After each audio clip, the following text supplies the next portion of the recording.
Okay, everybody take a nice big deep breath and let it all go. I am here only to be truly helpful. I am here to represent him who sent me. I do not have to worry about what to say or what to do because he who sent me will direct me. I am content to be whatever he wishes, knowing he goes there with me. I will be healed as I let him teach me to heal. Amen. Okay, a couple things. Is everybody getting their emails? Just checking. Yeah? Okay, cool. All right. Hey, Sandy. And as usual, I want to thank everybody that comes early, sets up the tables and the chairs, and put out the food, and people who help to clean up at the end, and all of those who you contribute to providing for Zoom and for the class and for my work as a teacher. So I just want to say thank you very much. I really, really appreciate it. You're welcome. Okay, so we have been working a lot around the theme of, I'm the one that chose this, and this is what I have as a result of the choice for the ego. So we are going to take out the hammer and pound it in a little bit harder. And we're going to go to text 27. Let's see, B2. I guess I don't have the page on there. I will find the page. One sec, I'll find it. Probably paragraph number 13. Oh, you don't have it. 3. Sorry about that. I usually have the page marked, but apparently I did not this time. What's the chapter? 7. 7? Correct. All right. Okay, so it would be on 584. Yeah. Is that right? Chapter 7? No, 27. No problem. 85. No, 86. Well, let's see. 584, yes. 584, yes. Yes. Number 13. Correct, 584. 584, paragraph 13 is what I Yes. believe she's going to say. That is what I am going to do. All right, so we have read 13 and 14 before, but I just want to real quickly, and I'm not going to go very much into it because I think last week we ended up doing it the second week in a row, so we're not going to spend the whole time on that, but it is an excellent place to understand this theme and concept. So it says on 13, you are the dreamer of the world of dreams. No other cause it has, nor ever will.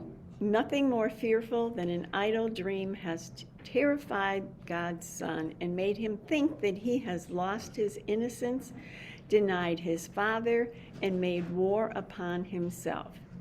So fearful is the dream, so seeming real, he could not waken to reality without the sweat of terror and a scream of mortal fear unless a gentler dream preceded his wakening and allowed his calmer mind to welcome, not to fear, the voice that calls with love, to waken him, a gentler dream in which his suffering was healed and where his brother was his friend.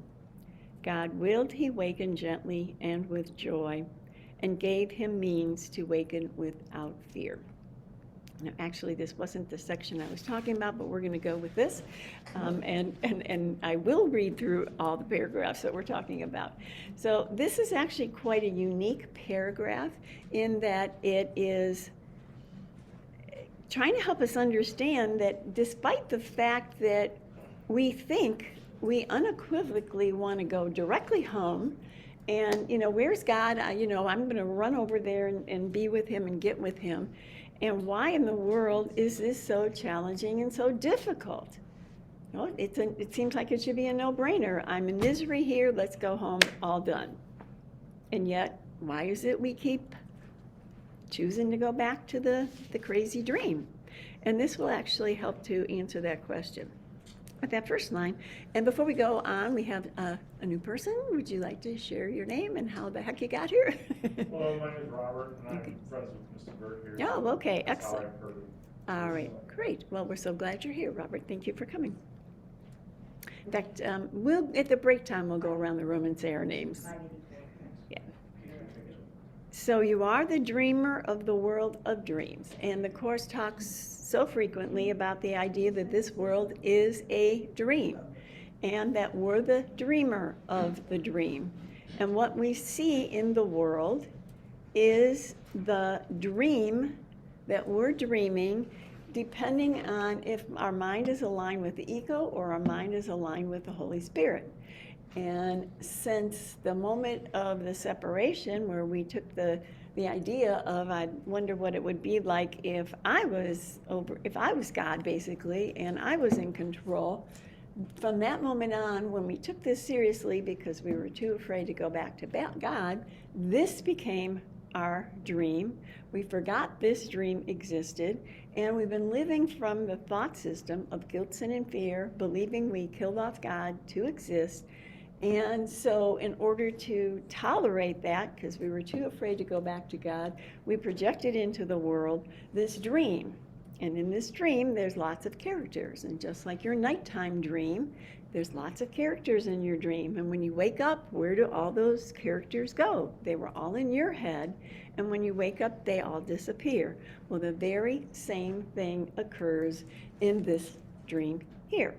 The only problem is, in this dream, we think the character me is something. It's a value. It's my identity. It's my personality. It's everything. And that something outside of me is where the problem lies. If it wasn't for them, I could be at peace. But the fact is, if you're coming from the thought system that is not of peace, you're never going to find the true essence of peace, no matter what you do in the world, because you're coming from a mind that believes in guilt, sin, and fear instead of peace, love, and joy. Okay, I have a question. Yes, Bob.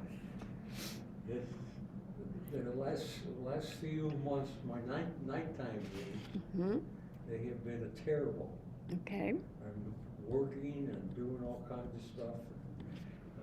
I wake up from that dream to this dream, and I'm very upset. And sometimes my dream, in my dream, I know I don't go down that street because I've been down that street in my other nighttime dream, and that's the wrong way to go. I should go this way. Okay. And since I am the mind, and these dreams are coming from my mind, Hmm. and my mind seems to be screwed up. Hmm. I wonder if this is what it's an indication of.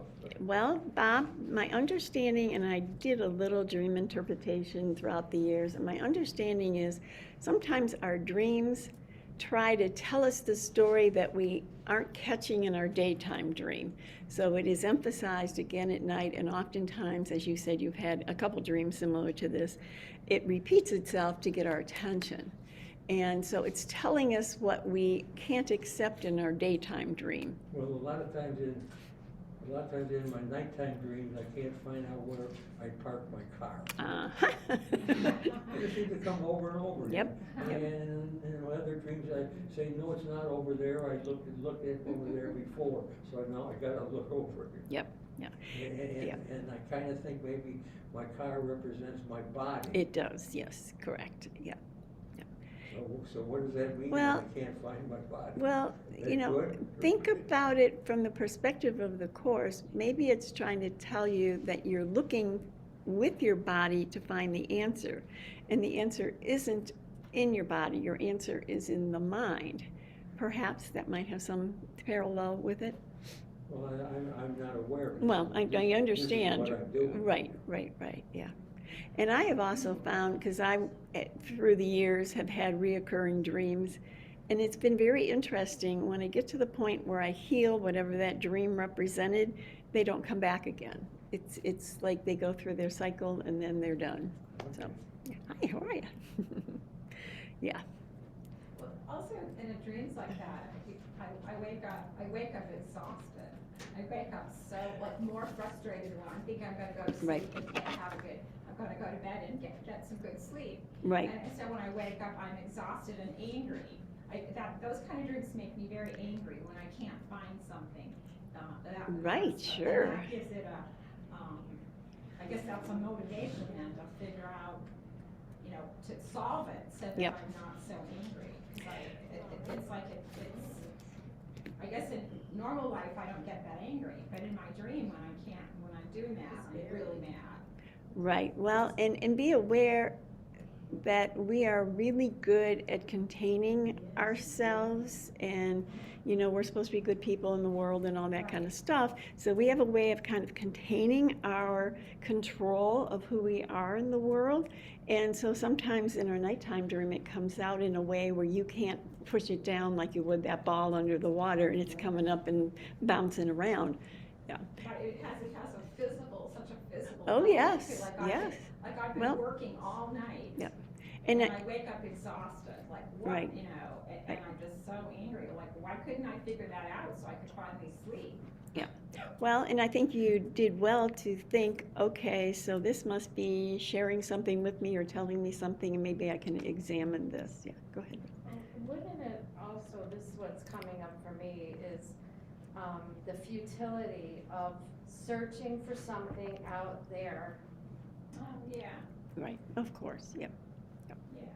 But I think the beauty of what you were describing in your dream, Andrea, is we know, we're all intellectual people, we know nothing happened in your dream, right? Right. But you can have the sense, the feeling of the reality of I'm frustrated, I'm angry, and whatever, I can't find my car, whatever it happens to be. And while you're dreaming that dream, it feels mighty real. Just like in this dream. Blood pressure goes up, Exactly. Doctor wants to know why my blood pressure is high, because I'm having these stupid dreams. Has nothing to do with you, right? It can't possibly be there, and I'm still looking, it can't possibly be there. I lost it. Yeah. And all that to look at and see, it has nothing to do with anything that I think it's about. Well, of course, yeah, You know? of Because course. that allows an opening. Yeah. An opening for an Right. understanding of something. Right, Because I think, yeah. I'm labeling and I'm trying to figure out, get out the way. Yeah. I don't know. So you have to drop the dream. You have to the just dream. You have to just drop the dream and go, I don't know what it is. Right. Please help me. No, but I kind of think that the nighttime dream is much more important than this daytime dream, because it's showing me what's really in my mind, and Well, I but don't see, like what's right, in right. my mind. but in the daytime dream, it's doing the same thing, but we just kind of pass it by and don't pay as much attention. Where when it's being brought to you in an intense way like that, it calls your attention. Yeah, Ken basically says Yeah, that. but I'm concerned that these thoughts are in my mind, and that's who I am. That is who you are. And so this is why I'm Can't get away from, concerned. oh, okay, I This is see. why I'm concerned. Can't get away from it this I way. have these goofed up dreams that make me upset, and this is really what's in my mind. This is really what's in your mind. Sitting here, I don't get upset. Exactly. So therefore, my nighttime dreams are probably much more important than my daytime. Well, they're intensifying your awareness, yes, definitely. They're intensifying your awareness, yes. Yeah. All right, so again, you are the dreamer of the world of dreams, but you're also the dreamer of the nighttime dream, or the nighttime dream and the daytime dream. Only we absolutely aren't aware of that. When Bob wakes up from a dream, or Andrea wakes up from her dream, she goes, oh, I had a dream. We don't think when we go to bed, well, look at the dream I had today. No, this feels like it's my life, and it's got value and importance and whatever we want to address it or call it. And yet they're identical, and they're always showing us what's in our mind. Only most of the time in the daytime dream we don't consciously hone in on this dream is telling me what's going on in myself. Yeah, so the daytime or the nighttime dream, I think is I was saying to Bob, it kind of hones in a little bit more of, this doesn't have anything to do with anybody else because it's going on in my mind. But literally, the world each one of us sees and experience is what's going on in our mind. Because no two people in the world have the same response to every single thing that happens in the world. So it's an individual experience. Well, my daytime dream is a lot more pleasant than my nighttime dream. Well, that may be true, and that may be, So I don't know what that maybe means. it's time for you to start working on, well, whatever. Yeah. It's there, so, Go to sleep to dream. yeah. And, the nighttime dreams aren't gonna go away any more than the daytime dreams are. It's easier in the daytime to be absorbed into the real of the reality that isn't really real. But Yes. at night, that becomes more abstract, and then we start to Yep. question and see where it pieces together, if at all. Yeah, and in the daytime dream, it's really easy to deflect everything and blame it on somebody else or Right. something else, where the nighttime dream, there isn't anybody else in the room, and when I wake up, it goes away, so I can't blame it on anybody else. But isn't it also just a trigger for the, just a Well, a it's all a trigger? trigger, yes. A trigger for the ego. Yep. So how interesting when we start to notice how, like, last week, Bert was talking about he wasn't being harmed, and yet he felt better because the other people were getting it, whatever it was. So I just thought that was very interesting because Mhm. I think that's what the ego likes, to engage in those kind of conversations, and rather than go with all that, you have to just go say, help me, I don't like this.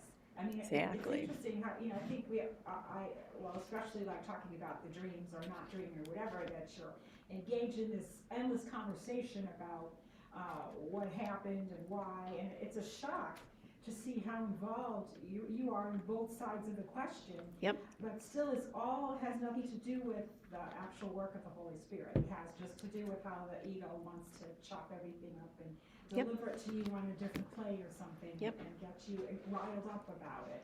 And I guess the dreams as well, because I, finally understand that if I'm upset about it, well, what else is new? Let's get on with this. Exactly. And find the Holy Spirit's answer faster. I guess that's what it's done for me. Help me to, shake myself out of it and look harder at what the Holy Spirit has to say. Yeah. And as I mentioned a few minutes ago, when we chose against love, we mind melded with this thought system and have lived in this thought system ever since. And a lot of the practice of the Course is to become aware of what does having chosen that and the effects of that represent. And it's not love, it's not joy, it's not peace, it's kill or be killed. That's the modem of the opposite of love. And Jesus is trying to help us to understand that, look at it, but not judge it or attack it. Simply become aware. If you choose against the opposite, or choose the opposite of love, you're not going to be sitting in a place of love. And I'm sure everyone in this room at one time or another has probably questioned God, saying, why did you allow, the war to happen? Why did you allow this baby to die? Why did you allow whatever we happen to fill in that space? And it's real easy to think that this is a representation of something that God did to us. The Course is very different than that. We chose to leave God. God has nothing to do with any of that. God is simply love from the perspective of the Course. All the other things that we experience and add to that are all part of the ego dream. And in that dream, we made a God, and in the dream of that God, we made him somebody that causes floods and puts people in hell and all those kinds of things. That's not what the Course is trying to help us understand. It's trying to help us understand God represents absolute, pure, unequivocal love, and that's all it is ever represented. And the beauty is, he keeps telling us, and that's who you are as well. But if we find ourselves experiencing anything than absolute, pure, complete love and peace and joy, it simply is recognizing that I must have chosen to identify with the ego. And look what it's giving me, something other than love, joy, and peace. And if I want to find out what that is, I have to be willing to drop my story and say, all right, dude, what have you got for me? Because my way's not working. And it doesn't matter if it's a nighttime dream or a daytime dream, we can apply that kind of a situation to it. Did I feel as though I was very fortunate to not be brought up in any church, didn't know anything about God. And then when I was about 14 years old, I went up to a church and peeked in the door because I wanted to know what goes on. Right. Yep. So I didn't get all these teachings that's wrong. Well, when we all chose whatever experience we all chose, you have some experiences that I didn't have being brought up in a church that, are holding you back. So it all gets played out in the end, but I certainly understand your comment because I had the other experience and have some hang-ups in regard to that, so, yeah. I was with a group of friends and we were discussing the authentic self. And one person said he didn't know what his authentic self was. But he was not talking about that. He was talking about being a personality. He couldn't hold a conversation. Right. And I'm thinking, okay, we're just, changing chairs, deck chairs on a Titanic. I mean, Yeah, absolutely, yes. And within the concept of the dream, we can take pieces and parts of it and evaluate it and try to put it in perspective and whatever, but this is not talking about that at all. This is totally different than that. This is saying there's a dream, good, bad, and different, that's all part of the dream. And we want to rise above the battleground where we know that none of the dream, good or bad, is who we are. And that's a big jump for most people because we're just not ready to jump that high yet. And as we slowly work through, understand, and practice the Course more and more, our ability to be willing to rise above because we're tired of playing the games in the mud here start to come to the surface. So. Yeah, I know. I feel like I just have to start over. I mean, it's just wipe it clean. Well, yes, and that's the beauty of this. It's literally asking us, wipe it clean, because only when you wipe it clean will the truth be able to be, planted on there. And it's much like, the Zen story of the monk pouring hot water in the teacup. Well, if the teacup is full, there is no room to put anything in. We have to take it out. We have to empty it and then allow the new to come forth. And many of us, most of us probably, especially initially, aren't willing to empty the cup to that degree. So, give me some more, but I'm not willing to let anything go yet. And eventually we have to let it all go. I don't know, as Tashara was saying before, I don't know anything. So how could I know what to put in my cup? And that, and that's where the big, the big challenge comes. And I really appreciate Ken's chart. Yeah. Remember how it goes and has an arrow. Yep. And once that split happens, we have to go through. And what I find is that we try to find every way to avoid going through Absolutely. the gunk, Absolutely. avoiding the pain. Yep. We want to find some kind of quick route, make some kind of route back to the other side, and it's not. Yep. You got to go through it. Yeah, and you have to give us some gentleness because it's like we're not stupid, but we are insane, and it's like we're gonna do our best to find a way other than the right way because we're trying to do it on our own. And the first step here was we did it, we made a choice, and the way back is we have to relinquish that choice to have the answer be brought to us. But from the moment of the Big Bang forward, we've been doing it on our own, and we don't know how to let go. We don't know how to, wait, I don't know anything. And that's why we keep reinforcing this, and the Course keeps reinforcing this, because it is so anti everything I think I am. We don't see it as just a choice. No. We see it as inevitable, like, oh, this is the way the world is. This is, we're always going to be at war and all that stuff, and, so what we keep trying to pedal ourselves out of that, but we don't see it as a choice. We see it as an extreme kind of agony of being instead of just a choice. Yes, and Jesus is very clear in the Course that number one, this was a choice, But it wasn't a sin. It was simply a choice that is taking us in the direction we don't want to go.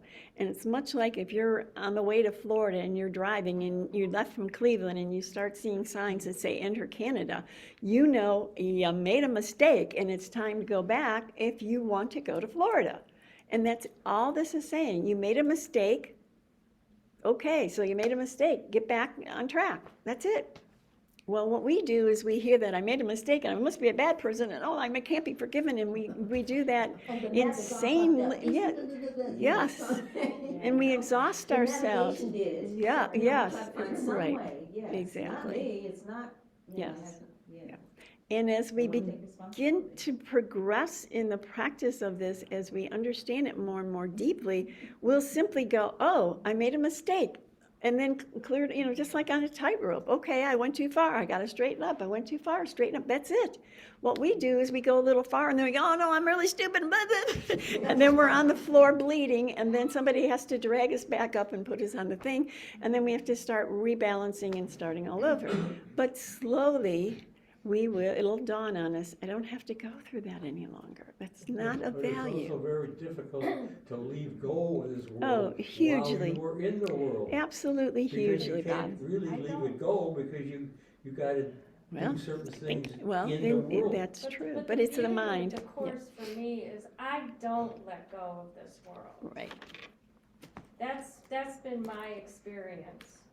And Well, who does?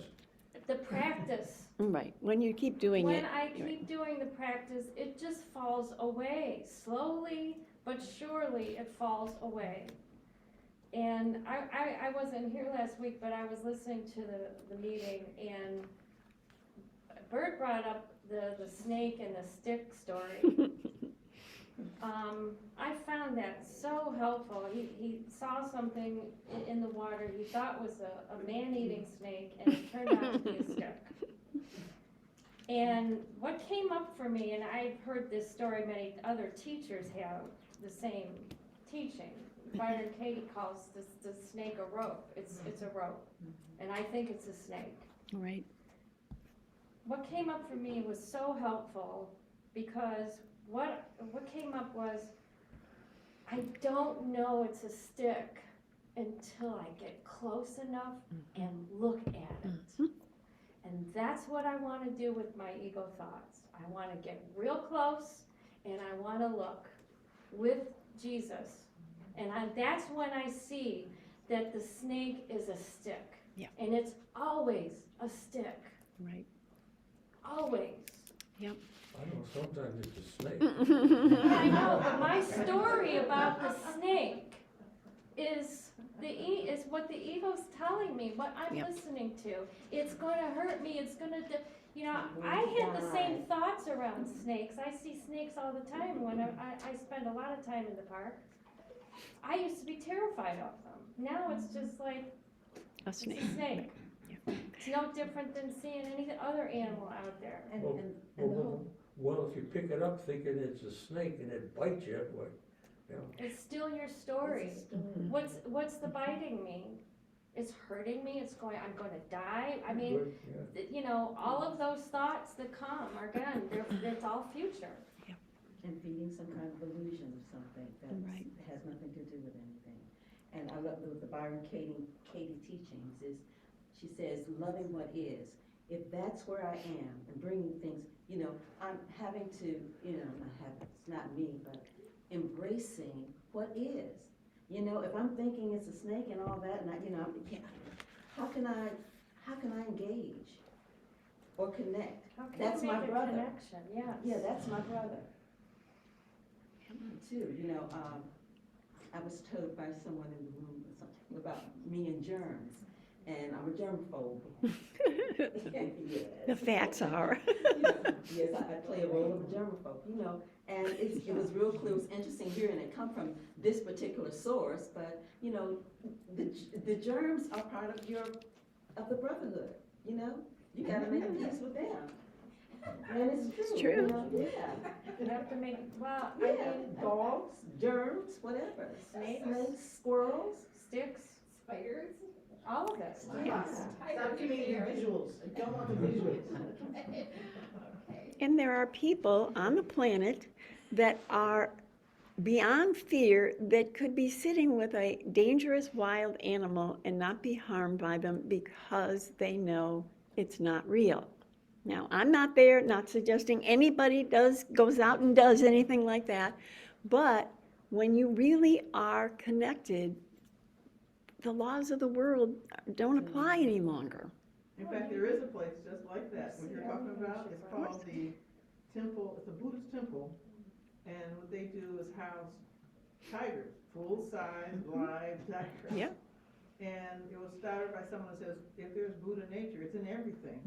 Absolutely. And the tigers don't bother anybody, except once, about 10 or 12 years ago, when the person kept poking it in the eye or something. American, of course. Of course. In Thailand. But yeah, they Yep. recognize the Buddha nature in the tiger. 'Cause Right. But the way they recognize the Buddha nature is to be the Buddha nature. Exactly. And if you're not the Buddha nature, you're not going to, and it really is no different than if you have a camera and you've got a thumbprint on it. Every single picture you take is going to have a thumbprint on it. When you clean off that barrier, or the Course calls, remove the blocks to the awareness of love, when you remove all of those, then it's a clear picture no matter where you turn. Right, and then their atmosphere, the monks with the tigers, Right. creates a peaceful environment for everybody who comes into that space. Exactly.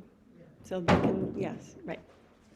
You know, I was thinking about, remember I shared with some of us in the room, and Rose and I shared the firewall. Mm-hmm. For me, it was the walk across broken glass. And even doing that, it's like, wait a minute, you can walk across like, with fear and Correct. aggression and all that and get cut. Or I could walk across this bed of broken glass gently, with gentleness. Right. And it made a way for me to walk across, without getting cut. Come on, same thing with Yep. people. Who am I walking with? Yep. Who am I walking with in any given moment? If Correct. I'm walking with the ego, I'm gonna think that the stick is a snake and it's gonna kill Yep. me.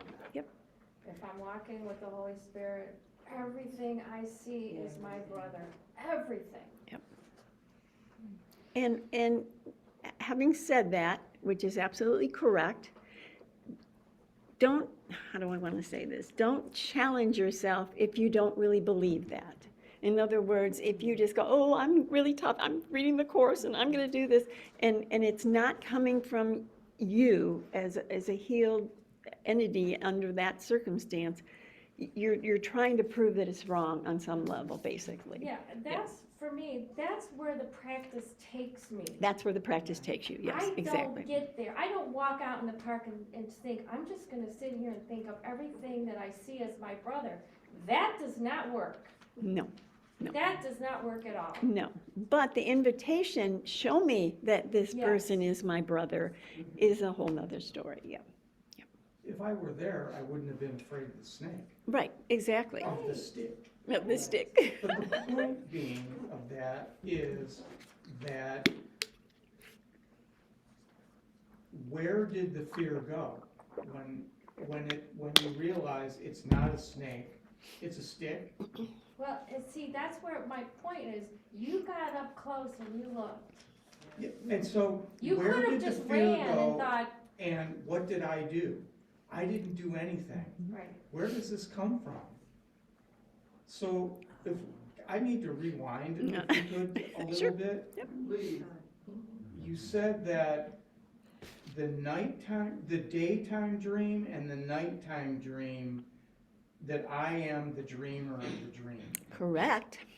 See, and I just really struggle with that because So for do me all the rest personally, of us. the nighttime dreaming, sleeping for me, I perceive that to be a more human, natural state of mind.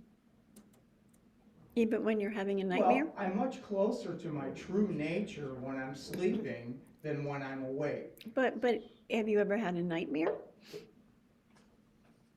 Well, so then that was the next thing that I was gonna suggest is most of the time, my nighttime dreams are wonderful dreams. Okay, And when I think about the Course and Helen, I mean, what we're proposing here, based on that theory, is that Helen's responsible for writing the Course. So in my nighttime dream, being in a more natural state of mind, I tried for years to forgive my mother. For my perception of who I thought that she right, was. right. And in a dream, my grandfather and his stepwife, my step-grandmother,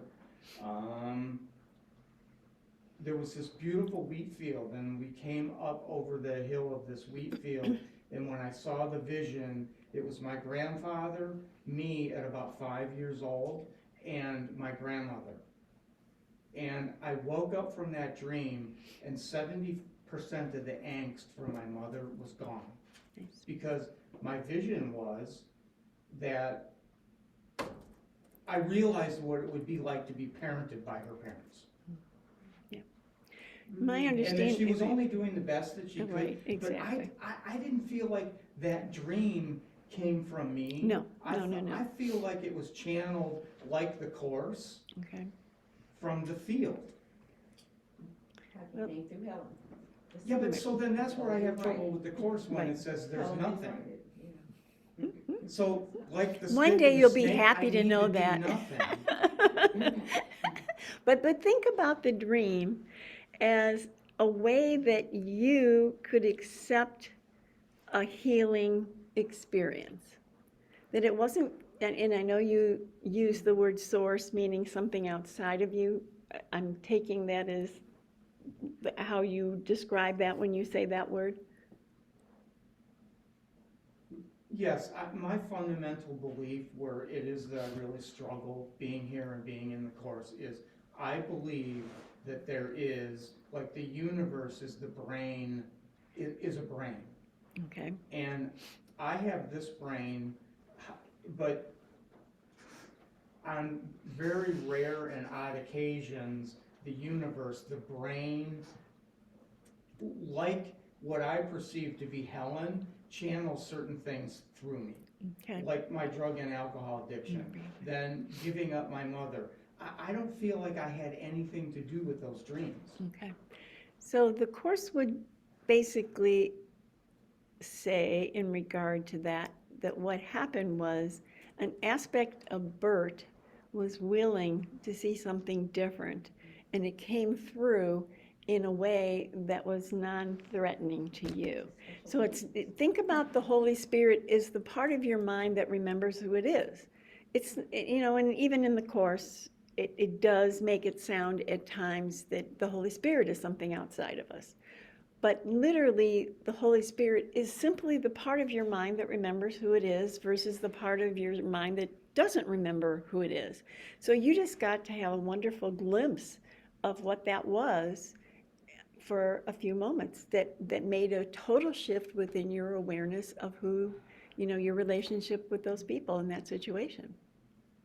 So work with it from where you are, and just keep on keeping. The connections of the dots will start to occur. Did you have something, Jason? Yes, I do. So the Course also says that we're not a body, we're a mind. Correct. And that mind is dreaming Jason. That is correct. So there's only one mind. There's one mind with two parts. One mind with two parts. But in saying that my leg is hurting, that's not a correct statement, right?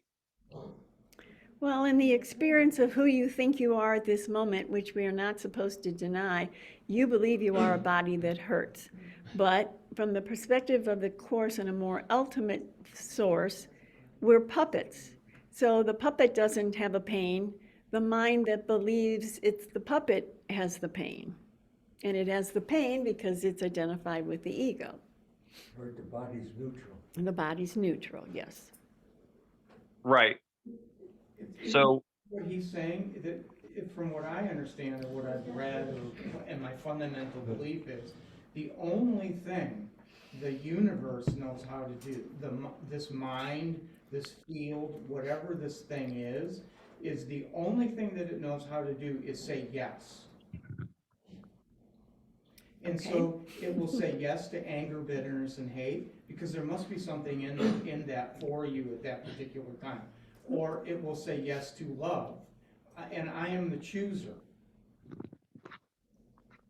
Well, I mean, that to me sounds somewhat similar to the Byron Katie work where it's accept what is. If we're experiencing hate now, that's where I am. And to acknowledge that, sit with it and recognize, of course, when I'm aligned with the ego, I hate and not fight it, because it's the resistance to what is that makes it more real. Versus just recognizing, well, I'm an ego, I'm hate right now, so what would I expect? And then you're actually observing what the puppet's doing without judging it or condemning it. And that then dissipates the, what was that? The juice, okay. I was looking for some fancy word. But it dissipates the juice of your belief in this, and it allows you to become more connected with what truth is. And you're always choosing one or the other. There isn't another choice from this perspective. It's not just such a hard and fast rule. You're looking at it from both sides, and that's just what you're doing. You're looking at it from both sides, and so if you can see two sides, there must be Forgiveness.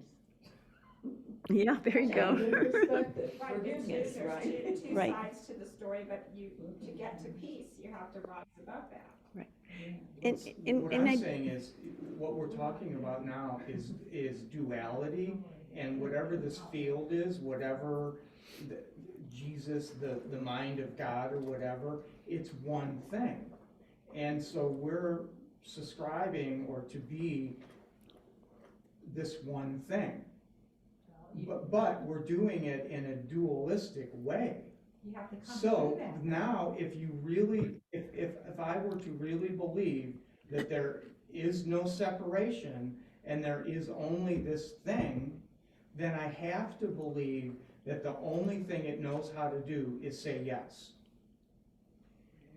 No, I mean, and Sounds like a trick question. I would, Well, no, it's really I not would- even that tricky. What do I have to do to get you to say yes? She said, sounds like a trick question. What do I have to do to get the Holy Spirit to say yes? That becomes like it becomes a dualistic system where you're fighting with, or you're challenging that part of you that. So, I think that probably everyone in the room could probably remember a time, because it's probably the reason that you're here, is when you were totally unaware. I was 35 years old, I had no idea what the hell I was doing to myself and or to anybody else. Okay, so then there was an incident that revealed myself to myself, and I didn't like it. I didn't like this person. And that was when the moment that I decided that there must be something else, there's some change.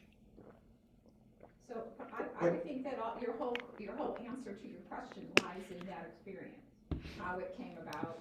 Well, no, I mean, so you're asking me, how do we do this? We become aware of what we're doing, and we say to ourselves, you know what? I chose wrongly, thinking that the stick was a snake. And but yes. And the reality of it was, in that particular situation, the fear just left me. And I didn't, but I don't think I did anything. No. Which would be consistent with what the Course is teaching. I need do nothing. right. In other words, I'm responsible for making the stick a snake.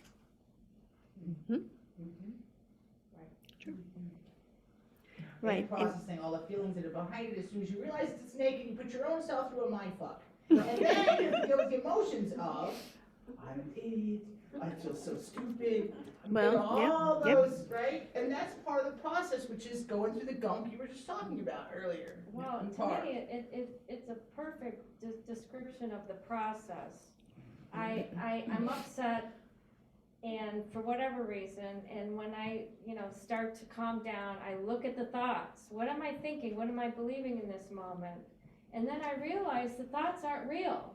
They're not true, they're not real. And then it's, oh, thank God. I look at what I was believing. Is what the snake and the stick is all about. Is it true? I need to just get up close and look. Look in my mind. What am I thinking? What am I believing in this moment?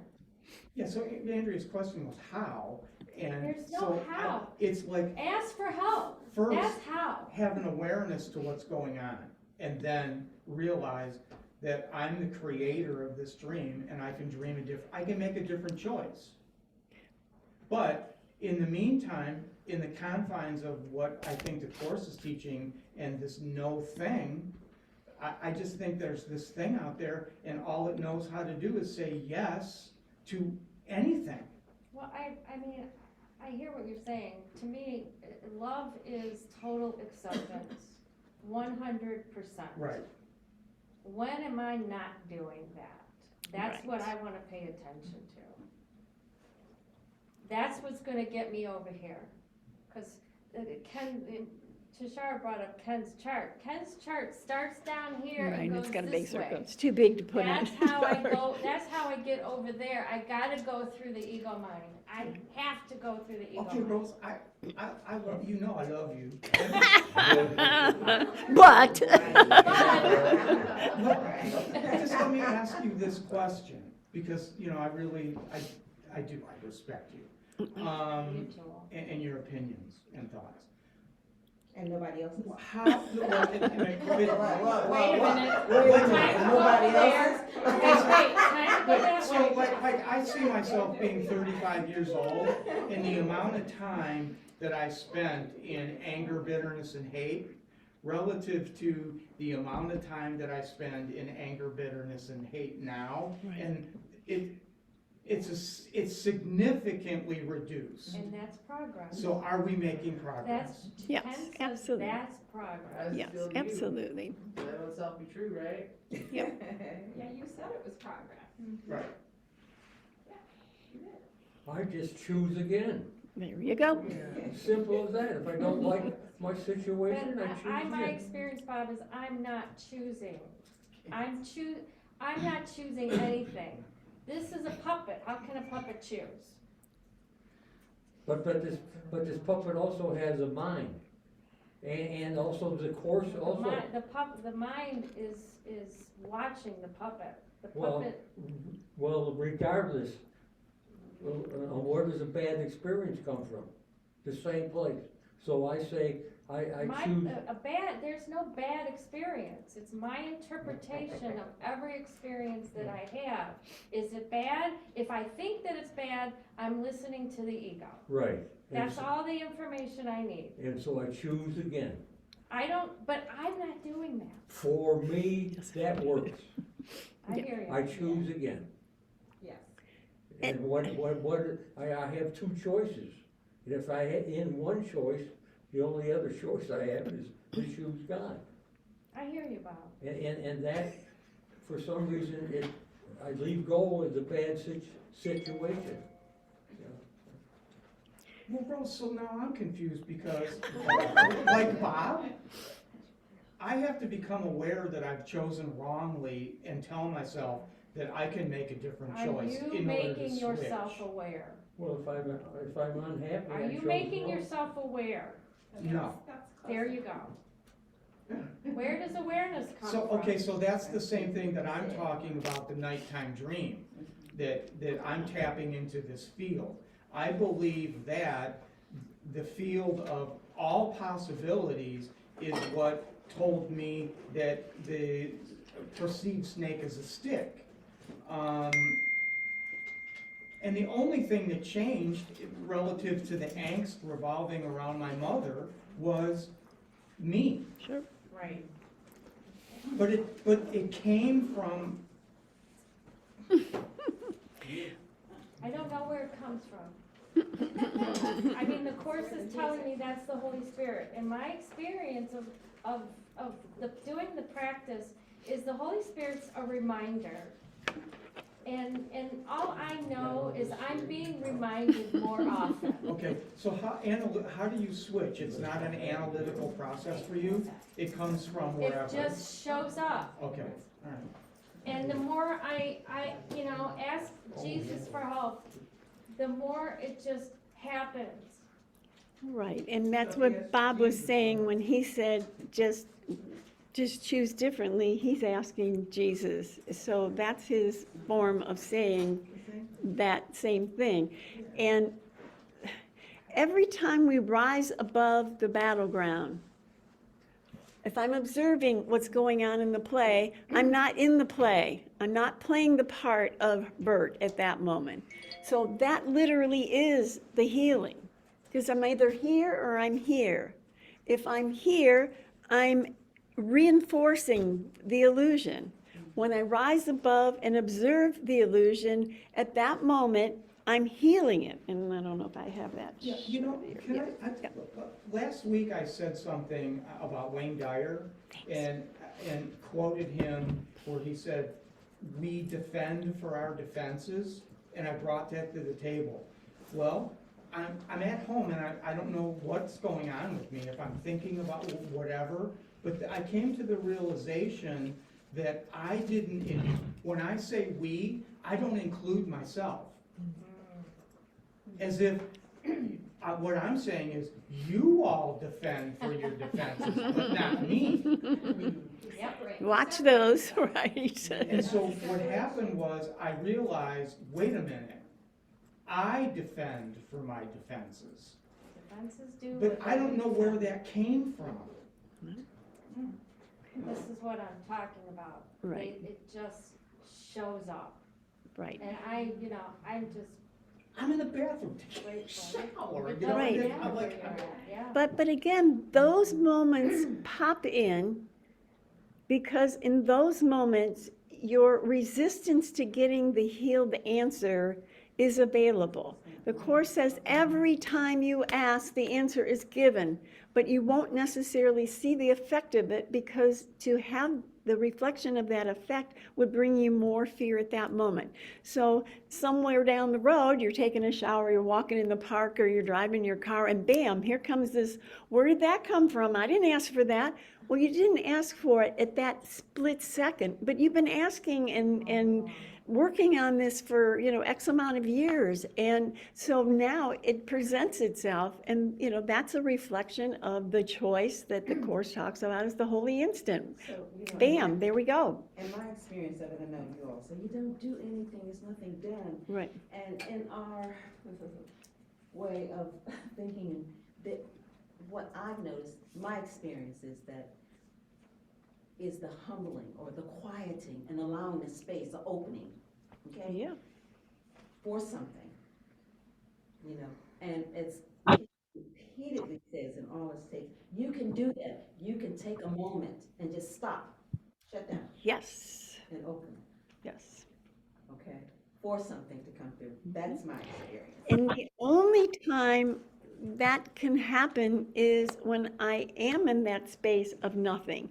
I can't bring the past, I can't bring the future. I have to have that open space in order for that to slide in.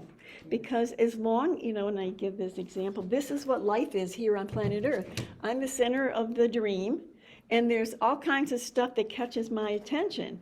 Well, when I stop a moment and empty that space, it looks like this. Well, I'm addicted to this. Oops. What good is this? But when you're desperate enough, you invite this just for 1 second, and then we'll usually pop right back down into the dream. But that second, in that second, as the Course describes it, there is no body, there's no time, there's no you. And that's this where is the peace place, is. and this is the place, And yes. that's what allows for those Is it special. helpful? Marianne, is it helpful? He's gonna be receptive to, she's gonna be receptive to medicine. Oh, she may be receptive to somebody saying something on the streets, slips in. Yep. I don't know where it's gonna I come. don't know. No, and it's none of my business. There's actually a place in the course where it says, if you ask, it'll happen. It's none of your business when it's going to come, how long it's going to take. Well, we're used to turning on the TV and having the TV turned on. This is a little different than that. But I promise you this, if you keep working on this, it will eventually begin to reflect more and more a healed mind that you have asked for, and it is coming as a result of your choice of allowing that space to happen. Yeah, Jason. Yeah, is it helpful to think of yourself as a mind? Well, kind of. I mean, play with it, I guess I could say, because the fact is, I can sit here and say, I'm a mind, I'm a mind, I'm a mind, but the facts are, I think I'm Marianne that's a body. And at the same time, I think just like if I'm standing at the bottom of the mountain and I want to climb to the top, I do look up at the mountain top and I say, wow, that's where I want to go. But, I think to say I have to do this on my own is where the problem comes in. And the problem is I don't do this on my own in this scenario. I know I'm at the bottom, but I want to go to the top. Show me how to get there. I don't know. I'm not in charge. And as long as I think I'm in charge in any way, shape, or form, and there's so many subtle ways that I remain in charge when I think I'm letting go, that when I really let go, again, this place takes place, and then God can write the answer on it. And as long as I'm playing in I'm the dream, and I'm the important hero of my dream, all the things of the dream are going to call me and pull me and take me for rides. And that's what I'm afraid of. Well, I'm afraid of this. Sure I am. Yeah. Yep. And at the same time, as we keep letting go of this and choosing this, there'll come a time when this is like, oh, thank you. Bring on some more of that. But we have to become spiritually mature enough to honor this instead of the insanity of the world, because we are literally addicted to the world, the chaos, the excitement, the whatever you want to call it. And we can't pretend that's not where I am. If that's where I am, that's where I am. So then observe where you are. Oh, I'd rather go to the movies than read my book. Okay, today I want to go to the movies instead of read my book. That's the facts of where I am. And then, I don't know a lot about your comment, Bert, about yes and no or whatever, yes to everything. That would be, I'm accepting this is really where I want to go today. But even if you go to the movies to say, okay, Holy Spirit, I guess I'm really not ready to be with you today, but show me how to come to the point where I can. And to put this in light of the individual who brought forth the course, which was Helen went shopping every single Saturday for that very same reason, because she wasn't ready to fully embrace Jesus as he was. But she knew what she was up to. We keep playing the game that I don't know what I'm up to. I think Jason's question is a really good one. And the way that I would answer that, and it would be this. Fundamentally, the way that I operate is I believe in mind, field, God, love, whatever label that we choose to put on that. And that is the no thing. Okay. That we can't, all right, I perceive myself as the thinker. And there's a difference between mind and thinking. And like with Rose, to switch for me, it's a thinking process. I have to realize that I chose wrongly and that I have access to mind. Okay. Well, I would say that's along the lines of the course, but it would say there's a big mind and a little mind. The little mind is this one, the big mind is this one. And this one is you. It's just the part of your mind that remembers the connection with love. This is the part of the mind that has totally forgot that this even exists. And that's fine. Yep. I just don't happen to accept that. Yeah, and that's fine too. And maybe I'm just not ready. Absolutely. But Yep. I don't want to defend for my defenses. Yeah, nope, cool. But you hold up that chart Yep. with all the stuff on it. Yep. And the ego mind is much more complicated the right mind is very simple. Well, that's why it looks like this compared to Right. that. Yes, Very simple. absolutely. Very simple. But the ego wants to be complicated. Yes. And the course, Because the ego Right. doesn't want you to look at the simple mind. that's correct. So And keep going in this, churning up all this junk and, you know. until you don't have to churn it And the anymore. Course of Miracles, from my viewpoint, is very simple. It But it's is very hard to to do. Exactly. But it's very simple. And Exactly. everybody wants to make it complicated. Well, absolutely we do, Right. because that's what we do with everything. And then that just happens in here. Yeah, of course it does. Remember Karnak the Magnificent? Oh, yeah. All seeing, the all-knowing. And remember on this chart, and we could put this over here, and this side says nothing happened. See, none of this is real. Well, No snake, no stick. perfect. I was going to say that earlier, but there never came a time in the room. And that's another thing we have to realize. There is no snake and there is no stick. Yes. Well, But I have to we have look to at start that with where first. I am first. Yes. Yes. I have to look at it. Yes. And with that, we're going to take a break. But before we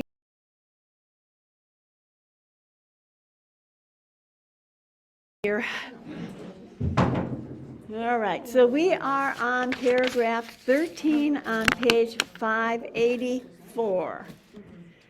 And we're on the second line. All right.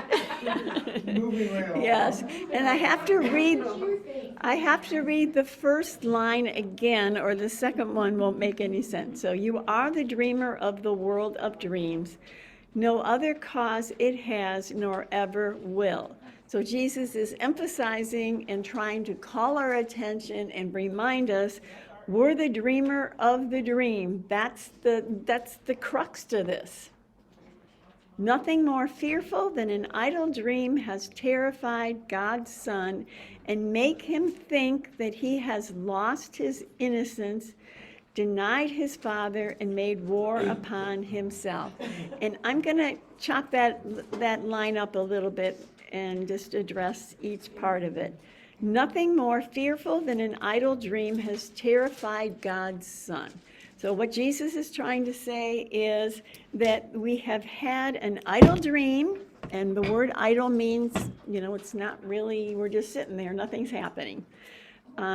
But because we believe it's real, it has terrified us. But it's not real. This is good news. But because we're so addicted to our world, we believe that all of this stuff is real. And we can't sit here, with our fingers pointed in the lotus position and go, I am God, I am God, I am God forever. It's not going to work. We have to remove the blocks to the awareness of love, which through the process of the Course is basically observing the insanity of what the choice for the ego is and what it is bringing us. And it has made him think he has lost his innocence. When we chose to separate, we took on the identity of an innocent victim, but we lost our true innocence of who we really are. And we lost our innocence because we stepped away, we should say we thought we stepped away and identified with something that's the opposite of what we are. And with that, we lost our identity with God, we lost our true understanding of our innocence, and we're lost in this seeming dream that we're dreaming. But remember, we can wake up. And the Course is really about helping us to wake up from the dream that we are so deeply enmeshed in. And every single time any one of us has an aha moment in the Course, or you have a special moment in connection, or you have a reflection of love, it is saying, you're waking up, you're not as asleep as you used to be. Yes, we're still asleep a lot, but every time you have one of those flashes of awareness, a part of your mind is more aligned with this and less aligned with this. And in every given moment, you're either aligned with this or aligned with with the other side. And the more moments you have aligned with the other side, the less you have aligned with your ego. And this is all good. Can I ask a question Sure. here? You know, the Course teaches us to be students of our experience. Okay. And what it is that you're talking about, I had to realize that I was just an accumulation of these experiences, and then I blew them out of proportion.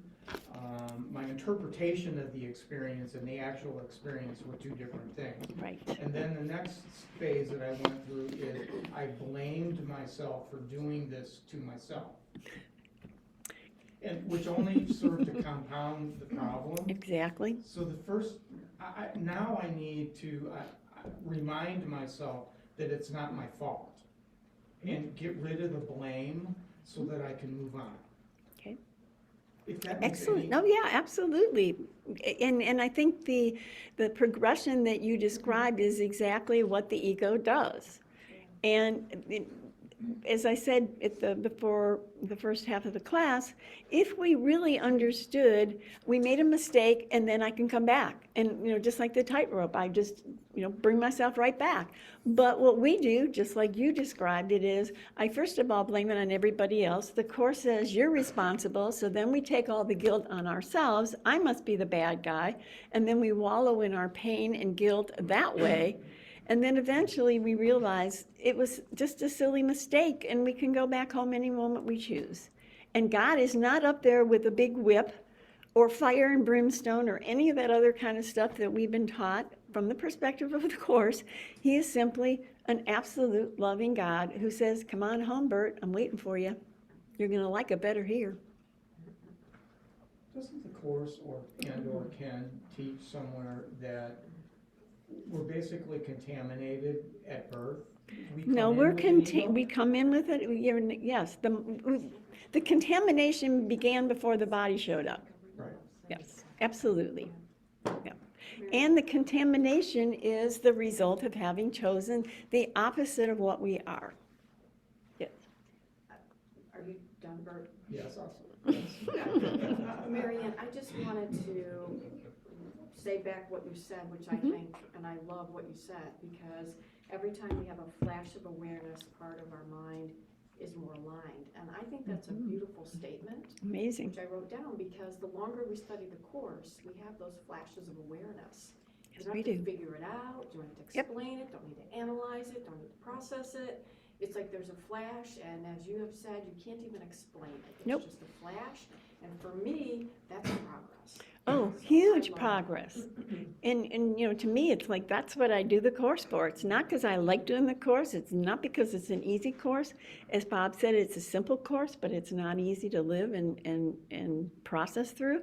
But when you have one of those moments, and it's like, baby, that's where I want to go. And sometimes it takes a while before the next one shows up.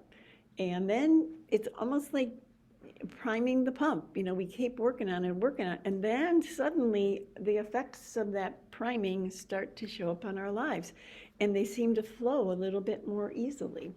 And those are, in my opinion, wonderful, amazing, delicious And moments. so, you're right, you move forward, then there's the backward move. Oh, yeah. Be prepared. Yeah. Yeah. Don't be too surprised if it happens. Yeah. Well, Yes. that's just the One way of goes it. with the other, It's a dual experience here, so Right. yeah. And we have to understand The that, ego will get very excited. Oh, you're moving, something's moving here? yes, or I must be done now. There's another one, and then bam, maybe not. Ugh. Every step over here brings up more fear. That's why Yes. there seems to be a backward motion going on. Yes, But, yes. After years of doing this, I realized that what I consider is exactly what the Course tells me. I have no idea Of what my progress of is. my progress. What I think when I'm, seemingly taking a step back, when I come out of that, it's like light years. Light Yes. years. Moving forward in light years. It's Yes. just, it's incredible. The time machine. Right. Yeah. And if we could observe ourselves from afar, and just the very fact that we're starting to understand this, even if we weren't even applying it yet, is absolutely unbelievably monumental. Because we made a pact with the ego that we would never, ever, ever, ever, ever look at what we did. And we're starting to go, no, I'm not staying here. This isn't working for me anymore. And we're pushing forward. And it's like the ship that's been going the wrong way for a really long time. That initial part of turning that ship around and going the other direction is the hardest part of it. Because we've said this is real when this is really real. And I'm addicted to this, so to shift to this takes a lot of effort for most of us. And I think what Bert brought up about, and to me it's the process I certainly went through, and not that I don't now, but it's not nearly as earth-shattering as it used to be, of blaming myself. Oh gosh, yes. I think if you can start asking for help about that and getting, that Yes. gets you past that point, and then it's like, I'm not gonna say smooth sailing because it's not, but Smoother, it's a little maybe. smoother, yes, it's a little smoother. And also, and this actually paragraph is going to address this a little bit, but we think that all I want is being over here, okay? We think I'm in the middle here, and all I want to do is progress over to here, and this is my journey, okay? That's what we think. But the challenge of that is any aspect of your believing you are you, believing you want to be in control, that you're right, you name it, anything along those lines is going to pull you this direction. Plus, trying to fix things in the world or help other people or solve a problem in the world is going to take you back over here. So we think we want only this, but there's a lot of things pulling us around, pulling our chain, I guess you could say, keeping us from actually moving this direction. And ultimately, choosing this space is taking us to a place where there is no me. Well, I pay a very high price to be me, and I'm not real thrilled about letting go of me yet. And so we just keep fighting back and forth in this journey. But again, there will come a time when I just can't do the world anymore. It just doesn't serve me anymore. And again, we chose this because we wanted to be an individual, we wanted to be special, we wanted to be different, and in essence, we wanted to be God. And most of you have seen this chart, but there's only one throne, and God was originally on it, and he gave us love and peace and joy and innocence and the same. When we chose to separate, we kicked God off the throne, and then we sat on the throne. Now we have a me and a God. We're separate, and with that comes guilt, sin, and fear, death, destruction, rejection, and we're different. And then we take that same relationship and project it onto everything in the world, and then we play the part of I'm an innocent victim of circumstances beyond the control, only I didn't do this. But the facts are, this is a result of making that choice. And again, the choice was not a sin. The choice was a mistake that isn't serving us well. And just like if you order something from Amazon and you decide it's not what you ordered or you don't like it, you can send it back. Only we didn't realize we had that choice. And Ken would often say, one of the most valuable aspects of the Course is recognizing that we're not mindless. We set this up where this was what all there was, then we chose this, we forgot this was here, then we lived here, we couldn't tolerate it because it was so painful, so we projected into the world, and then we forgot this as well. And we only lived in this realm thinking we really were an innocent victim of circumstances beyond our control. And our entire world is set up to support that.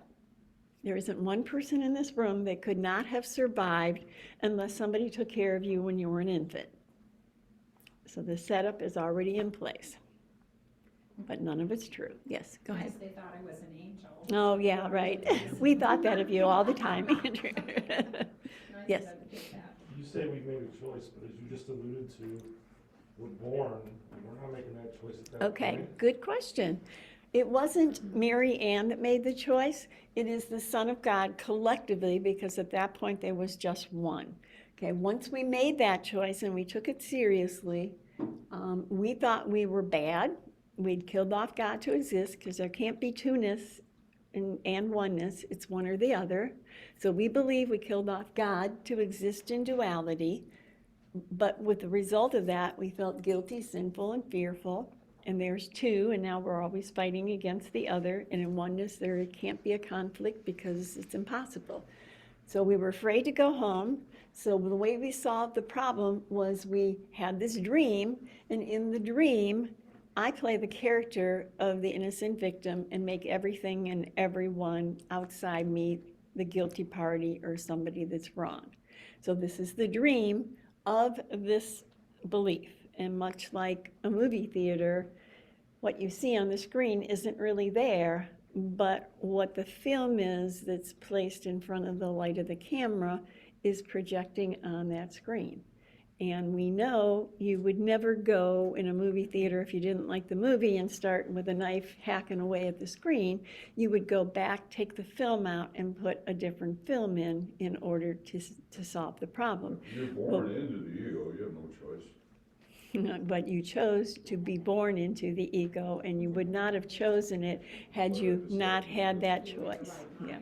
And, I don't have a conscious awareness, and I'm sure you don't either, Russ, but in essence, this is a choice we've all made, and there isn't, in our culture, the baby born is a sweet little innocent thing, but the little sweet innocent little thing comes in screaming, and they get their way, and it's a kill or be killed aspect even as a tiny infant. That's not looked at real friendly for a lot of people initially, but if you really observe, children are not really all that sweet and innocent. They make sure they get what they want, and they don't care if their mother had to wake up 4 times during the night to get whatever they wanted. So it's not really that sweet and innocent thing. But the choice for me being here is I want to be here because I'm afraid to be here. Does that answer your question? Nope. All right, so what else? No, I mean, because to me, it still comes back to, you're still saying there's a choice, or you're born into the ego. And when you come into this, like when I came into this world, I had no control of that. That was outside of my control. I did nothing. It appears All I did that was way. grow up. It appears that you had no contribution to that, but what the Course would say is you chose that because you would rather choose this than to go back home, because you're afraid of this, and so we play in this realm instead. Not as a conscious choice as you, but as a result of this thought system. But again, the interaction of me comes from something, again, that I have no control of. It appears that way. I mean, like, your parents, at the end of the day, your parents do whatever they do, and you don't Right. control what their actions or whatever, so it's like, I guess that's maybe where I get stuck. Right. See, And the go ahead. problem is level confusion, Right. because you're talking from Robert, and Robert, from the Course's perspective, doesn't exist. The Course talks about a script. The script is written. Once the mind chooses the ego, there's a script, and the script is the dream. So the mind's dreaming all of these people, and we're all little egos. I'm not aware that, there's a script. All I am aware of is what I'm experiencing right in this moment. If I'm not at peace, I must, the mind, it's telling me the mind has chosen to listen to the ego. And after, and with that decision, what is that, we call it the line, the shield. Oh, yeah, shield The of is oblivion. created immediately, we've forgotten everything. We're not conscious of what happened. Right. Yeah, because we don't want to be conscious of it. Yes. Yeah, because then we can't play this game. I can't play the part of an innocent victim if I remember I was the one that chose the separation and want to dream the dream. Yes. Well, it is. And It is. It's like Yeah. every little part of this course has something you get to ponder over more. And how, I mean, it's not so much like what happened or Adam and Eve, whatever, but how the thoughts play out Right. in your daily life to bring you either peace or more aggravation. There isn't really anywhere to go except to this feels like a mindless place of where nothing's happening. To ask for God. It's like any religion, there's things you just have to believe. Well, I don't Believe it. Leave the rest. I was brought up Catholic, and there's things I just had to Yeah. believe.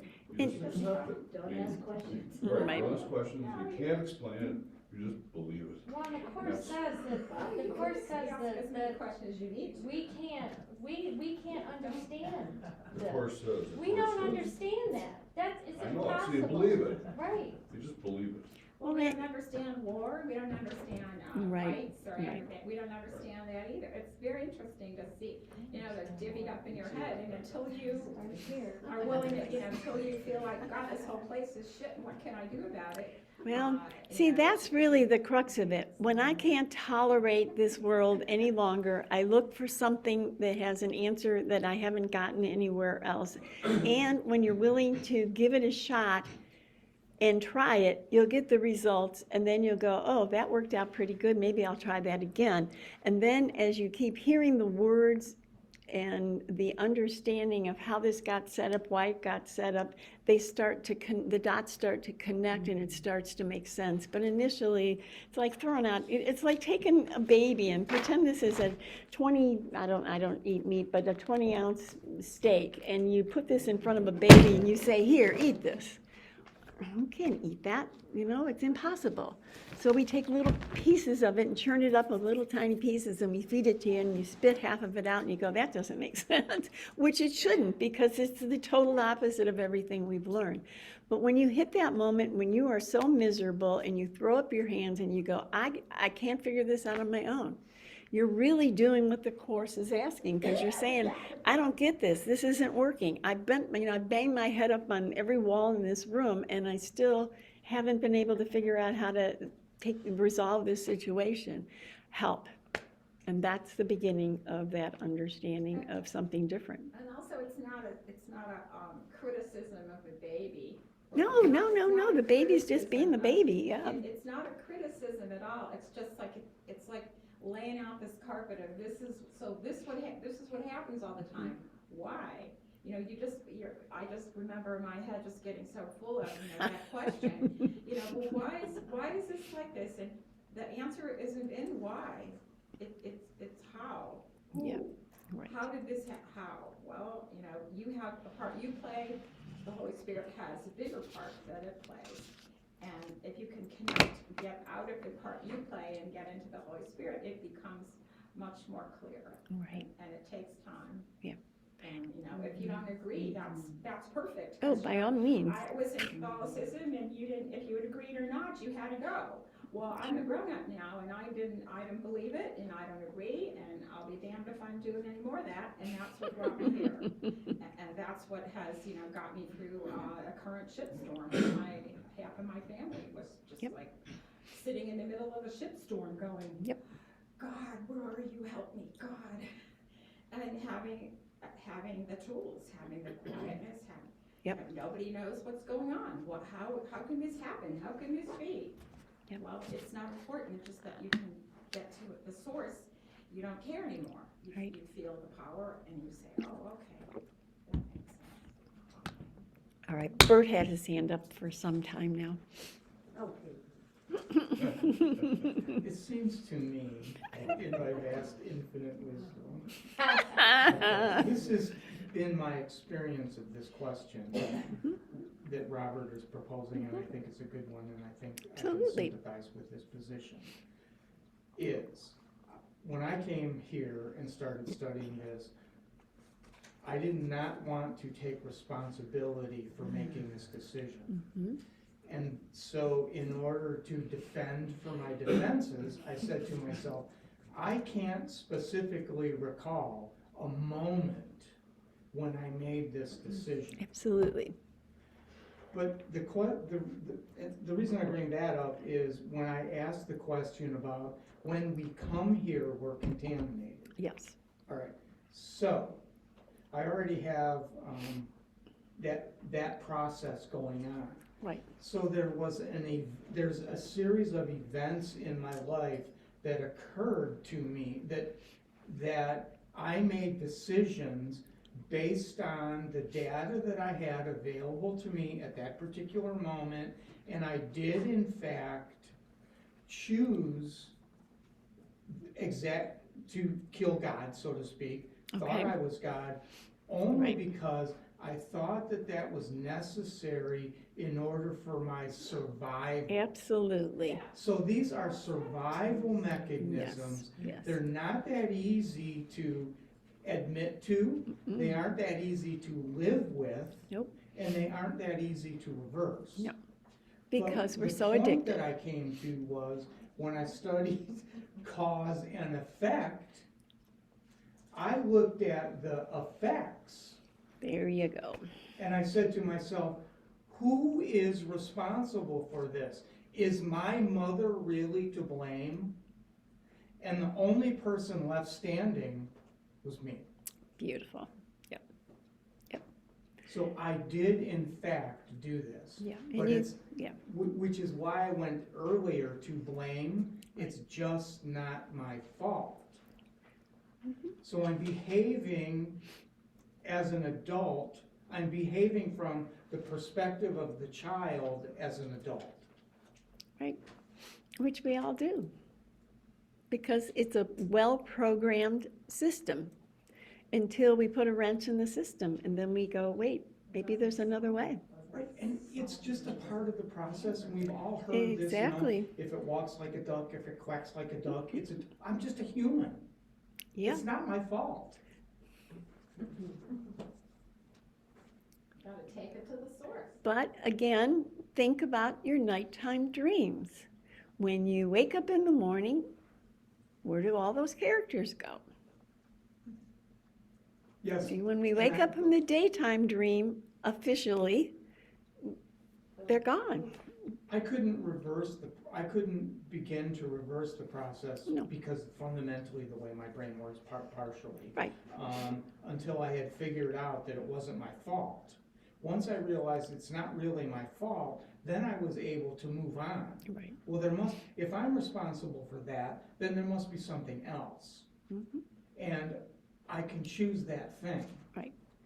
But when I talk about this as being a survival mechanism, it Absolutely. is the thing that I believe is what's keeping me alive. Absolutely. And none of that is yes. true. Correct. Yes. And you really weren't upset for the reason you thought, but you thought you were upset for the reason you thought. And you did the very best you could to survive within the context of that belief system, as well as everybody else in this room and probably on the planet, which we didn't have any other choice. Remember, when we thought we were in this box, there was no other, where else do I go? I have to figure this out. And from the time you were a little boy, you were trained to be a big boy and take responsibility for your life. When I came here and the course teaches and people told me, don't try to understand this, just read it. Yeah, I know. thought that was the most cockamamie thing that I'd ever heard in my entire life. Of course. From that perspective. Well, and there is my addiction to the survival mechanism and the Absolutely. severity of the problem. Yes. But fortunately for me, I did do what I was told to do. I just kept reading it. Yep. But again, that's when you filter away all the things that you think you know, all the things and the ways that you think you have to figure it out, and eventually you come to that empty cup. And we have to go, we all will come to that empty cup of our own accord. Buddha, how many ways did he try to find the answer? He tried everything that he could possibly do, and then he exhausted the list of things he could do, and he sat down in front of the tree and he got it. Well, he got it because he stopped searching. He was done, but he had to search to get to the point where he was okay not searching. Like my mother, I've had issues with my mother forever, but I think she treated my two sisters better. They think she did too. But Well, the truth is, I can have all kinds of explanations as to why she did or didn't do this, Exactly. why I did or didn't do this in response. But the truth is, nothing happened. There you go. Again, no Nothing snake, no happened. stick. Yes, So, correct. and I recognize that I'm not totally there yet, you know? No, no, no. Because if I was in that total space of love, you know, I think I'm doing a big favor by saying, well, you know, my grandfather did this to her, so she did this to me, and so this, you know, on and on. But I'm not, it's not really true. It's not going far enough. Right, it's another special relationship. Yeah. Even if I'm giving her grace or giving her a pardon, it's not really, I'm not there yet. And I know that even in the ego side of the dream, I'm not there yet. There's all kinds of rationales Sure. on that side. Exactly. And I can get stuck in any one of those narratives. And we do. And we do. And then we pull ourselves out and we take the next step and then we get lost and then we pull ourselves back out. And eventually we get to the point that we know unequivocally this isn't real. Yeah, How could nothing- this disturb my peace if it's not real? You know, if we were in a play or a movie theater in the audience and you watch the characters in the actors, you would go, oh wow, they're really playing that part well. Oh my gosh, look at the way he died. It was so good. It looks so real. But we know they don't die. Well, we're not quite up to that level yet in our daytime experiences. Nor should we be, because we're so addicted to the ego. But as we keep dropping our connection with what we think is reality and keep asking to see it through his eyes instead of through my eyes, as Bert was saying, you know, who's got the problem here? God knows who he is and who I am. I'm the one that doesn't know who I am. So who needs the movement here? Is it God? No, it's me. I've got to slip over here. Yeah, I can tell myself the story. So I can, there was somebody I wanted to meet, or several, and I met most of them except for one famous person. And so I thought, you know, I'm reading this book about creative visualization. I'm going to visualize this person and blah, blah, blah, blah. Well, that was like, I don't know, 30 years ago. Mm-hmm. And then I forgot all about that. I just forgot. Right. And then this person showed up, I'm thinking, oh, it took that long to realize. But probably back then, I could have met that person, you know, or not. But I gave myself this story. My visualizations finally worked.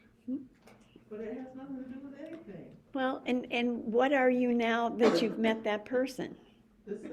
Exactly, and that's what we really eventually come to. If I get all the things I thought I wanted, whatever I visualized to do that, I'm still miserable little me. Still back at me. Right. Yes, And if cure was out here. right, and if I'm not in total peace, then I still have the same problem I started with. Yeah. I keep going back to no one is doing anything to me. Very wise statement. Right. Yes, very wise statement. Kathleen, you had your hand up. I just, if I can get my thoughts together, this reminds me of a recovery program. I've been sober 30-some years, I lost count, but it's like when the things in the world lose their value, nothing's working anymore. Yep, that's it. And for some people like me, I had to lose everything to actually get this message, really lose pretty much everything. When there's nothing, no person, place, or thing that has value to me, and really, almost on the verge of death, realizing that I'm not taking any of this with me Exactly. anyway. There's nobody here that's gonna save me. It's like I made that other choice. It's like all of a sudden, all the stuff that Mary Ann's been talking about for all these years, all the pieces of the puzzle started to come together for me. Sure.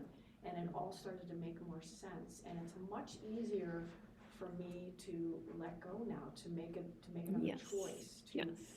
to realize I don't want all that bullshit. I don't want Exactly. all that chaos. That's I it. lived my whole life with that crap. It got me That's it. nothing, nowhere.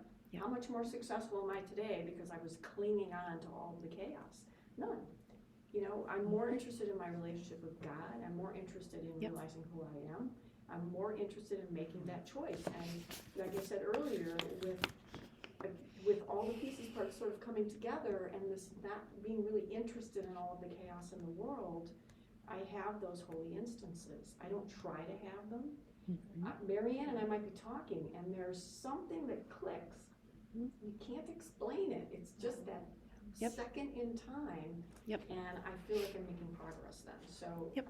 it's like a beautiful thing, like, the less and I'm an analyzer, a figure outer, a processor, I have a gazillion degrees, I did so much, yay for me, where is that getting me on the scheme of things, of who I am? Nowhere. Glad I did them, but Right. it occupied me in the world for some time, but, when I lost everything, including my parents and my family, it's like, okay, all my animals, my money, my home, we lost everything. It's like, okay, so what, am I gonna rebuild all that again? For what? Yep. Really, it's like, it's almost like a blessing to me to have that, and it's probably what I've been asking for my whole life. I've been asking my whole life, who am I? Traveling around the world, going to India, trying to have a spiritual experience. Who am I? Okay, well, I had my spiritual experience. Didn't come in quite the same package as you expected. I was not in a million years would I have thought I would lose my family. Never, not even anywhere in my reality. Yep. But it happened. And so, again, you accept it, or what, am I gonna kill myself? Where is that gonna get me even? Nowhere. Yep. As long as I'm here, I can still work this, I can still play here in the place I wanna play, which is more in the Holy Spirit realm. I Yep. don't need to be over, not that I'm not still there, but I can get back over on the other side quicker. Yep. Well, and the Hindus have that word for it, Leela, or Layla. Leela. Yeah, it's the play of things, so I can be Absolutely. where I can have all those things, as long as I'm not taking it seriously. As long as you're I not don't have taking it. to throw everything away. No, this is not about, Maybe somebody else's right, path is that way. exactly. But maybe my path is a little different. And as we progress in a more spiritual nature, we start to quest what the Course is offering us. Initially, we just make my world a little bit better so I can have a little more fun. And make sure it's my world that's getting better. I don't really care about the rest of you as long as mine's getting better. And that's really, like Bert said last time, in regard to the war, he was happy, he had the awareness that he was happy it wasn't happening here. Well, good little ego thought, of course. But begin to really catch those moments where, if we're really honest with ourselves, it's all about me or you, and I'd rather win than you. So you become aware of that thought near you. Yes. Like Bert was saying. Yes. Where you go with that thought, that I'm aware that there's. Well, when you become aware of a thought like that, Marianne, it's showing you, I really do live in a world of kill or be killed. And you start to realize, do I really want to live in a world of kill or be killed anymore? Or am I willing to let that go to find out what his world of love looks like? It creates a little space Mm-hmm. for the other to come to. But the important thing for me to remember is I've spent my lifetime attempting to kill something that didn't exist, Well, isn't that special? that I made up. Well, especially So then I special. look at it and laugh. Well, yeah, and then you start to laugh, yes, yeah. Well, the Course says we had that tiny mad idea where we forgot to laugh. We took it seriously. We took this whole world seriously. Jesus in the Course is saying, none of this is real, guys. Well, I don't have a eraser big enough to erase that right now. I'm not ready for that. And that's okay. But keep taking a little bite of that steak as a baby, and eventually you'll be able to digest the whole thing. But we're not ready right now, and you can't make yourself be ready. But you can take the moment that you're so miserable you can't tolerate it anymore, and you're willing to quest for an answer beyond where you are and what you have control over. And then those reflections of those holy instances pop up in your world, and you go, whoa, that's what I'm talking about here. I'll have another one of those, because that is what we begin to live for. And it comes as a result of what we're looking for. All right, so back to line 4 in paragraph 13. So fearful is the dream, so seeming real, he could not awaken to reality without the sweat of terror and a scream of mortal fear, unless a gentler dream preceded his awakening and allowed his calmer mind to welcome, not to fear, the voice that calls with love to waken him, a gentler dream, oh my goodness, what a run-on sentence, a gentler dream in which his suffering was healed and where his brother was his friend. Gonna have to chop that one up a little bit. All right, so fearful is the dream. Well, we know this world is fearful. Yes, there are some really nice things within the dream, and we go, yeah, that's nice. I'd like to have some more of that. But in a dualistic world, everything that is quote unquote good is got the counterpart that we would call bad. It's simply the roller coaster ride of choosing for duality. If you got the good, the bad is coming. Okay, it's a no-brainer. So fearful is the dream. So seeming real. Doesn't it feel real? It does to me. I don't know about the rest of you guys, but it feels good, right, real to me. He could not waken to reality without the sweat of terror and a scream of mortal fear. What this is saying is, for us to go from the insanity of our addiction and attraction to the dream, and then just wipe it clean and step over here, we can't do that. We're not capable of flipping that much. It would be like being this and then this. It's just not going to happen. But very slowly we start to flip and change, and then we're okay with the results of that. So he says, his calmer women. Unless a gentler dream preceded his awakening. So we have these little tiny awakenings, these little tiny possibilities of choosing something different that take us to those flashes of awareness that convince us that going on this path is probably working out pretty good, because I'm having these moments that are showing me that something is occurring. And I know with you, Bert, before you found the Course, you had some reflections of these healed experiences. And I would bet that everyone in the room has had at least subtle ones before you found the Course. But the Course, because it lays it out for us, I think it gives us an opportunity to be more concentrated on it, so that begins to happen more and more frequently. And allow his calmer mind to welcome, not fear, the voice that calls with love to waken him. And again, we're addicted to the ego. The ego's our home. I live here, I breathe here, and this is what I wanted. Not only is it what I have, it's literally what I ordered. I just didn't realize having ordered this means I left love back here. And when I start to become aware on a subtle level, there's something wrong with this world. No matter what I get, no matter how much I strive for, no matter how many drugs I take, I need to have another one tomorrow and tomorrow and tomorrow. Nothing ever fills me up. Then you realize there's something missing in the place that I'm looking for it.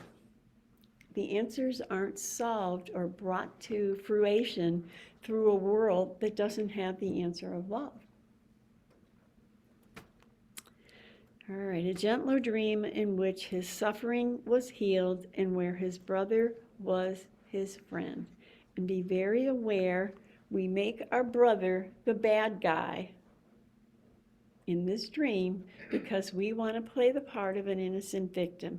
The whole time, on a deeper level, we know, we have the blueprint, that it's because we chose to separate from the love of God, and that's where the real problem is. So anytime somebody looks at you the wrong way, says something's taken away from you, any form of the ego that, shatters you or brings you down is really simply a trigger that reminds you that this is the part of the mind that's engaged, which initially is pretty painful. But what we're asked to do is take that setup, and now when you become aware of anything like that, be reminded that that's good news, because the only way I'm ever going to know what's going on in my mind is my reaction to what happens in the world.